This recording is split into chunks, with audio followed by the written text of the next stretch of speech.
सभी को जय मसीह की। आज हम पढ़ेंगे यिर्मयाह अध्याय 40। यिर्मयाह का गदल्याह के साथ रहना। जब अंगरक्षकों के प्रधान नबूजरदान ने यिर्मयाह को रामा में उन सब यरूशलेमी और यहूदी बंदियों के बीच कड़ियों से बंधा हुआ पाकर जो बेबीलोन जाने को थे छुड़ा लिया, उसके बाद यहोवा का वचन उसके पास पहुंचा।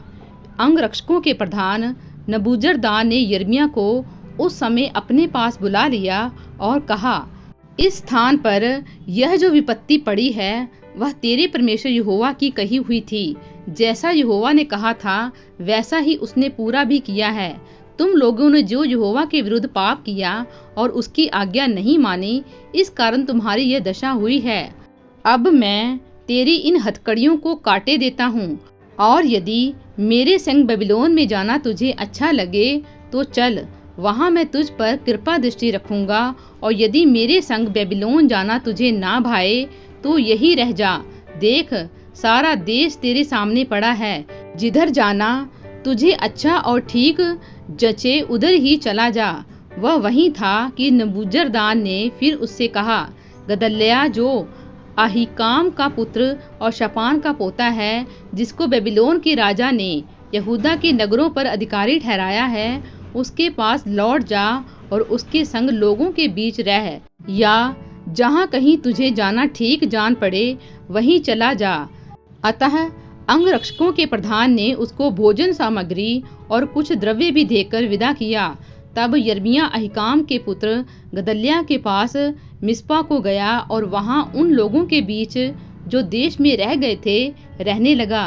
यहूदा देश का अधिकारी गदल्याह योद्धाओं के जो दल देहात में थे, जब उनके सब प्रधानों ने अपने जनों समेत सुना कि बेबीलोन के राजा ने अहीकाम के पुत्र गदल्याह को देश का अधिकारी ठहराया है और देश के जिन कंगाल लोगों को वह बेबीलोन को नहीं ले गया, क्या पुरुष क्या स्त्री क्या बाल बच्चे, उन सबों को उसे सौंप दिया है, तब नतन्याह का पुत्र इश्माएल, कारेह का पुत्र यूहानान, योनातान और तनहुसेत का पुत्र सरायाह, एपे नतोपावासी के पुत्र और किसी मक्कावासी का पुत्र याजन्याह अपने जनों समेत गदल्याह के पास मिस्पा में आए।